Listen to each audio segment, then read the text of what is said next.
Praise lord. హల్లెలూయా. నా దేవునికి స్తోత్రం కలుగుగాక. నాకు ఈ అవకాశం ఇచ్చిన మా సంఘ కాపరికి వందనాలు చెల్లిస్తున్నాను. చిన్న ప్రార్థన చేసుకొని మన వాక్యంలోకి వెళ్దాం. కృపా సత్య సంపరుడా, దయగడ యేసయ్యానికి కృతజ్ఞతాస్తుతులు చెల్లించిన దేవా నా ప్రభువా, నేను ఏ పాటి వాడిని దేవా ఎన్నికలైనప్పటికీ నన్ను ప్రేమించినందుకు నీకే కృతజ్ఞతాస్తుతులు చెల్లించిన దేవా నా ప్రభువా. అయ్యా, ఈ సమయంలో నాతో మాట్లాడని దేవా, నీ పరిశుద్ధాత్మ ద్వారా నాతో మాట్లాడని దేవా, నీ శక్తిని నీ జ్ఞానాన్ని నాకు అనుగ్రహించని దేవా. యేసయ్యా, ఈ కృపను ఆలకించమని నజరేయుడైన యేసయ్య నామములో మిత్రమైన అడిగిన పరమ తండ్రి, ఆమేన్. యేసుక్రీస్తు శిలువలో పలికిన 4వ మాటలో మనం వెళ్ళకముందు ఏం చేయాలంటే ఆ శిలువలో ఏమి జరిగింది అనేది గ్రహించాలి.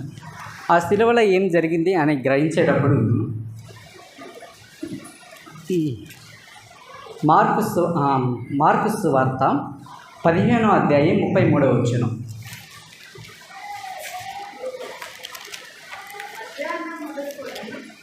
చదువుతూ మధ్యాహ్నం మొదలుకొని 3 గంటల వరకు ఆ దేశమంతటా చీకటి కమ్మింది. 3 గంటలకు ఓకేనమ్మా. మత్తయి సువార్త 27:45 వచనాలు. 45వ వచనం.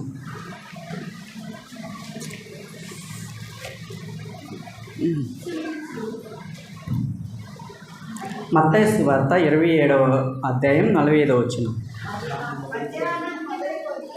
మధ్యాహ్నం మొదలుకొని 3 గంటల వరకు ఆ దేశమంతటా చీకటి కమ్మింది. ఓకే, మధ్యాహ్న కాలమందు చీకటి కమ్మింది. ఎందుకు కమ్మింది అనేది ప్రజలు దాన్ని గ్రహించలేకపోయారు. ఎందుకు గ్రహించలేకపోయారు అనేది దాన్ని మనము చీకటి కమ్మెను అనే దానికి ప్రామిసి ఉంది. ఆ ప్రామిసి ఏంటంటే ఆమోసు గ్రంథము 8వ అధ్యాయం 9వ వచనం.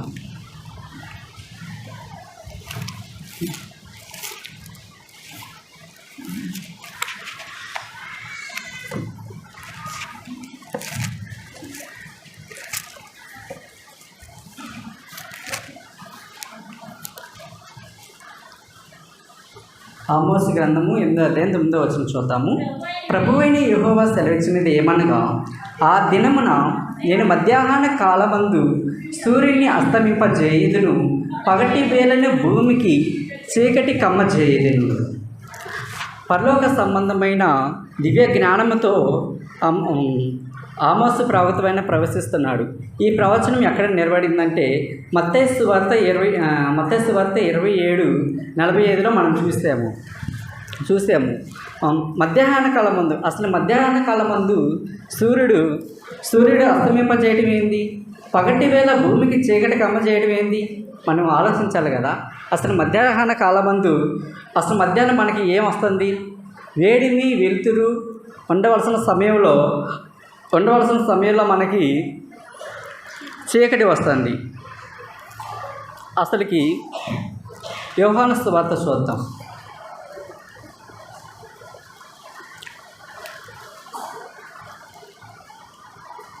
యోహాను సువార్త 3వ అధ్యాయం 16వ వచనం.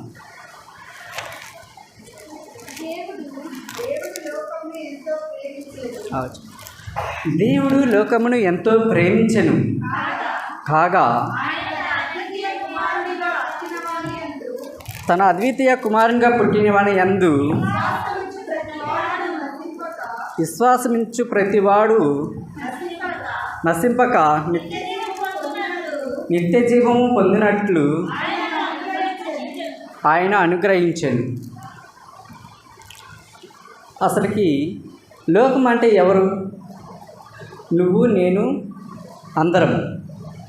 కానీ దేవుడు అక్కడ ఏం చేస్తున్నాడంటే, నా దేవా నన్ను ఎందుకు చెయ్యి విడిచితివి? అది ప్రవచన రూపం. అసలుకి నా దేవుడు చెయ్యి ఎందుకు విడుస్తున్నాడు? అనేది మనం తెలుసుకోవాలంటే అసలుకి అక్కడ ఉన్న ప్రజలు, ఆనాటి కాలంలో ఉన్న ప్రజలు ఆ మాటకి గుండెల పదులు ఏడ్చేస్తారు. అసలు చెయ్యి ఎందుకు విడుస్తున్నాడు? ఆయన సిలువలో ఉండి అసలు ఏం పలుకుతున్నాడు? సిలువలో ఉండి ఏం పలుకుతున్నా అంటే ఆ కన్నీటితో, నా దేవా నా దేవా నన్ను ఎందుకు చెయ్యి విడిస్థితివి, నేను ఏం చేశాను? ఆ కార్యాన్ని ప్రజలు గ్రహించకపోతున్నారు. ఆ కార్యం ఏంటంటే ఆ కార్యాన్ని గ్రహించలేక వాళ్ళు హింసిస్తున్నారు, అవమానిస్తున్నారు. కానీ ఆ కార్యము దేవుడు ఎందుకు ఆయన చెయ్యి విడిచాడు అన్నది గ్రహించలేకపోతున్నాడు. అసలు దేవుడు చెయ్యి ఎందుకు విడిచాడో ఆయన మాట్లాడుతున్నాడు.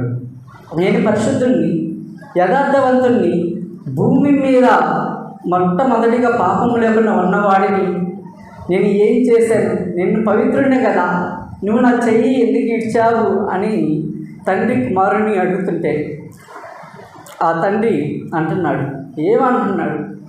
నువ్వు పరిశుద్ధుడవే, నువ్వు పరలోకం ఎలా అయినా వస్తావు, నువ్వు పరలోకానికి వారసుడివే. కానీ వీళ్ళ పరిస్థితి ఏంది? వీళ్ళు ఎలా వస్తారు అన్నప్పుడు దేవుడు ఆయన ఎవరో కాదు, మనమే. మన కోసమే ఆయన సిలువలో తన కుమారుడిని బలిగా అర్పించాడు. ఇది ఎక్కడ చూస్తామంటే అబ్రహాం జీవితంలో చూస్తాము. అబ్రహాము కుమారుడిని బలి ఇయ్యటానికి వెళ్ళినప్పుడు ఆయన అడుగుతాడు, నాన్న నన్ను బలి ఇస్తున్నావే, గొర్రె పిల్ల ఏది అని అడుగుతాడు. ఆ తండ్రికి ఏమి చెప్పాలో అర్థం కాక ఆ తండ్రి తర్వాత దేవుడు అంటాడు, బలి ఎవరు చూసుకుంటారంటే యెహోవా ఈరే. బలి ఎవరు చూసుకుంటారు? యెహోవా ఈరే, యెహోవా చూసుకుంటాడు. అబ్రహాము ప్రయాణమై వచ్చుచున్నప్పుడు ఆయన కుమారుడైన ఇస్సాకు కాళ్ళు చేతులు కట్టేసుకొని వచ్చేటప్పుడు ఆ తండ్రి ఎంత అనుభవిస్తున్నాడో, మానసిక బాధపడుతున్నాడో మనము ఈయన కూడా అంతే యేసు ప్రభువులో చూస్తాము. ఆయన అంటున్నాడు, అయ్యా నేను పరిశుద్ధుడిని, నేను పవిత్రుడిని, నిష్కాలంకుడిని, పాపుల్లో చేరక ఉన్నవాడిని, నువ్వు ఎందుకై నాకు చేయి విడుస్తావు అంటే ఈ ఒక్క పరిశుద్ధిని బలి వల్లనే మనము పరిశుద్ధులుగా తీర్చబడతాము. అలాగే పరిశుద్ధులుగా తీర్చబడతాము. ఇప్పుడు చాలామంది తల్లిదండ్రులు ఉంటారు, బలవంతమైన మీద ఒకళ్ళు, బలహీనమైన మీద ఒకళ్ళు. అంటే బలవంతులు అయినా వాళ్ళని వదిలేసి బలహీనలని పట్టించుకుంటారు తల్లిదండ్రులు. ఏంటి బలహీన వాళ్ళ కుమారుడి మీద ఉండింది ప్రేమ, దయ, కరుణ, మొత్తం వీరి మీద ఉండింది. కానీ అన్నకి చెప్తాడు, ఒరే వాడికి కొంచెం సహాయం చేయరా, వాడు కూడా కొంచెము త్యాగం చేయి, వాడు రక్షింపబడతాడు అనేది. ఇప్పుడు బలవంతుడైన దేవుడిని విడిచిపెట్టి దేవుడు ఇప్పుడు మన కోసము, మన శ్రమల కోసము, మనం వేదనలో పడకూడదు, మనం బాధల్లో పడకూడదు, మనము పాపంలో పడకూడదు, మనము శాపంలో పడకూడదు, మనము వేదన పడకూడదు అని మనం ఆయన కుంటలో ఉండకూడదని ఆయన కుంటలో నుండి లేపుటకు ఆయన క్రీస్తు యేసును మన కొరకు ఒక బలిగా అర్పించాడు. ఆ బలి ఎవరంటే మన ప్రభు అయిన క్రీస్తే. ఆ క్రీస్తు ఈరోజు ఆయన ఆ భూమి మీద పరిశుద్ధ రక్తము, పవిత్రమైన రక్తం చిందించకపోతే మనం ఏమైపోతామో చెప్పండి. అలాంటి అయిన ప్రభువు ఒక ఎడ్ల యొక్కయు మేకల యొక్కయు ఆ రక్తంలో మనం శుద్ధి కలుగుతుంది అంటారు, కానీ అక్కడ శుద్ధి కలగదు. హెబ్రీయులకు రాసిన పత్రికలో చూస్తాము, మేకల యొక్కయు ఎడ్ల యొక్కయు శుద్ధీకరణ జరగదు. ఆ శుద్ధీకరణ ఎక్కడ జరిగింది అంటే ఓన్లీ ఒక పరిశుద్ధిని రక్తము వల్లనే మనము రక్షింపబడతాం.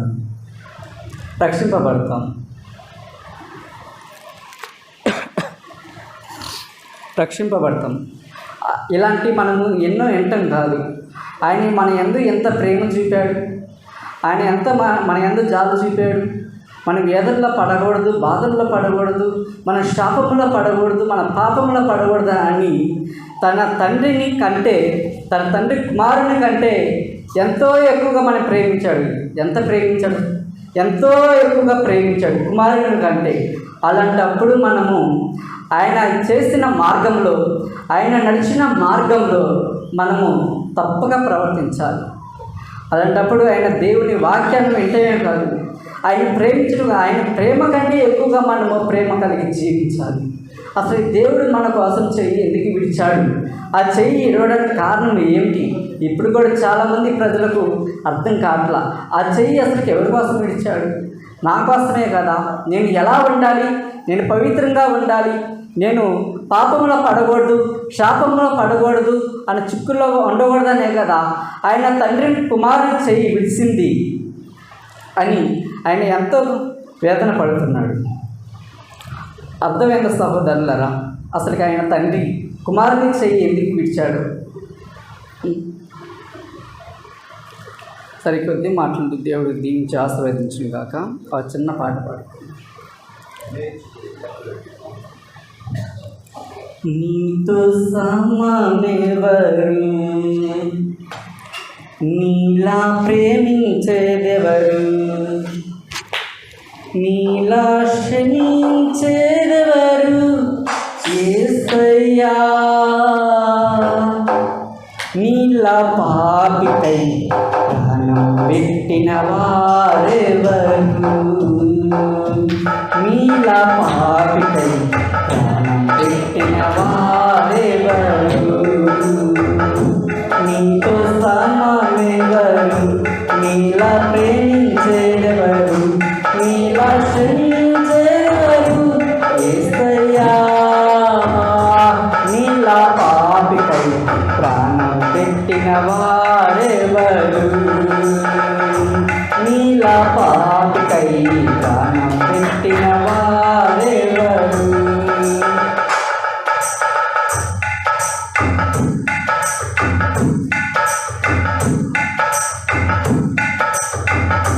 లోక బంగారము ధన ధాన్యాదులు ఒక పోగేసిన నీతో సరితూగున, జీవనదులన్నీయు సర్వ సంగ్రాములు ఒకటయ్యగసిన నిన్ను తాకగలవా?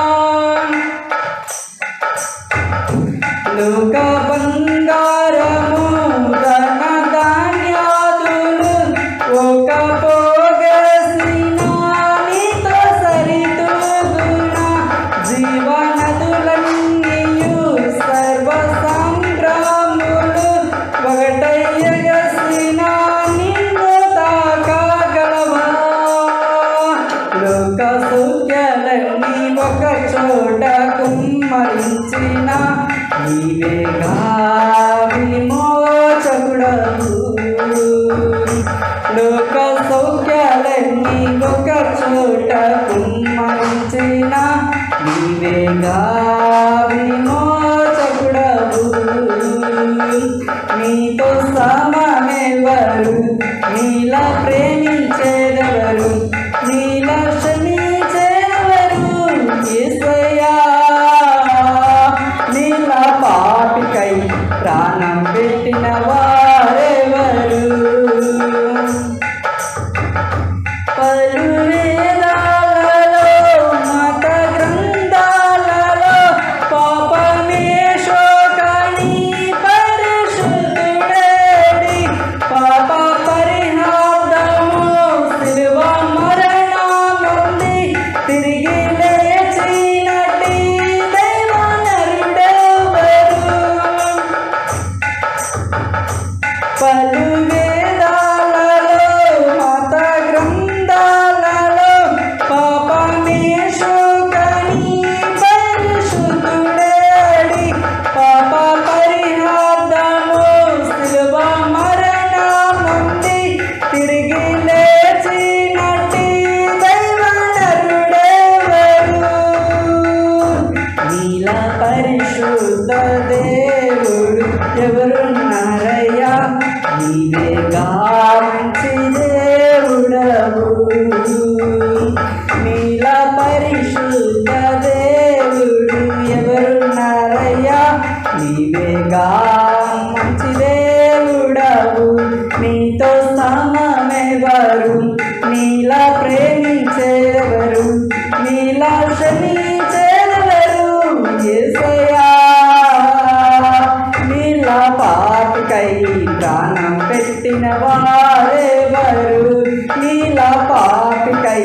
బిడ్డ